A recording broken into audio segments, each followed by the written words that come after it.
Fought in the early 1950s, the Korean War was a civil war between the North and South that involved the superpowers, with the Soviets supporting the North and US supporting the South.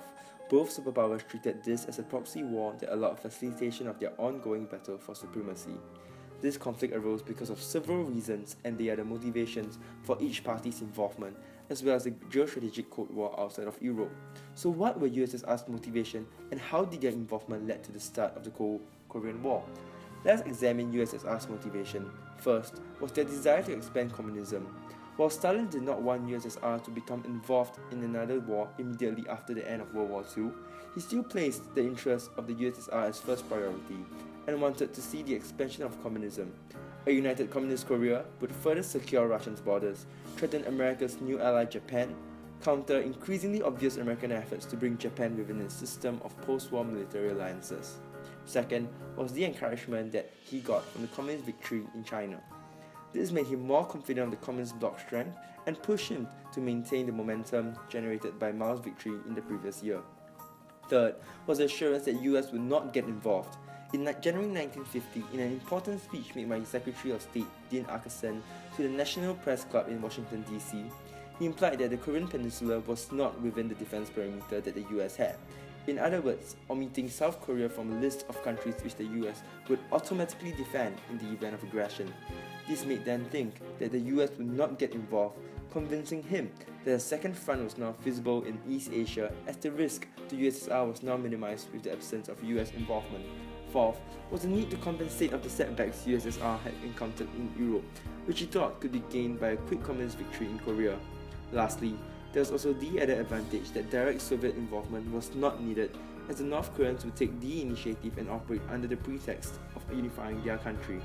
For all these reasons, Stalin gave the green light to Kim's invasion plans and agreed to send technical and financial aid, as well as military advisors to aid the North Koreans in their invasion. Kim Il-sung. He was the communist dictator of North Korea, a nationalist who wanted to unify the Korean peninsula under communist rule. He was encouraged by the extent of support for communism in South Korea and the growing opposition to the regime of Syngman Rhee, then South Korean leader. He thought that he would be welcomed by many South Koreans as a liberator and champion of the Korean unification. Kim thought the civil war would only last for a couple of days as based on Acheson's defense perimeter speech. As Kim thought that unification would result in a quick victory, he managed to convince Stalin to agree to his invasion plans and send North Korea military supplies and advisors as well. The approval from the Soviets only gave Kim more confidence, which then led to the eventual crossing of the 38th parallel. The USA's inconsistent foreign policies also contributed to the start of the Korean War, as it caused Stalin and Kim Il-sung to misinterpret USA's involvement in Korea. Once again in January 1950, Dean Acheson made a speech implying that under the defense perimeter strategy, American forces would not be used in Korea. This caused Kim to misinterpret USA's role in Korea, and he aggressively invaded the South. However, once they saw this, USA policymakers thought that Kim was acting under Stalin's instructions and the invasion was an instance of Soviet expansionism. Thus, they saw the need to intervene to repel Soviets' influence in Asia. The USA feared that once Korea fell to communism, the rest of Asia would follow suit. And this was known as the domino theory, which Truman used to justify the need for US intervention in the Korean War. The geostrategic Cold War outside of Europe was also a cause for the start of the Korean War, as the ongoing battle for territorial supremacy was the root cause for the superpowers' participation in the Korean War. At large, the Korean War was an avenue for the ongoing Cold War to manifest in, allowing the superpowers to battle for territorial supremacy. Soviets' desire for expanding communist influence into Korea was just one of the many lands that Soviets had wanted to extend their communist ideals on.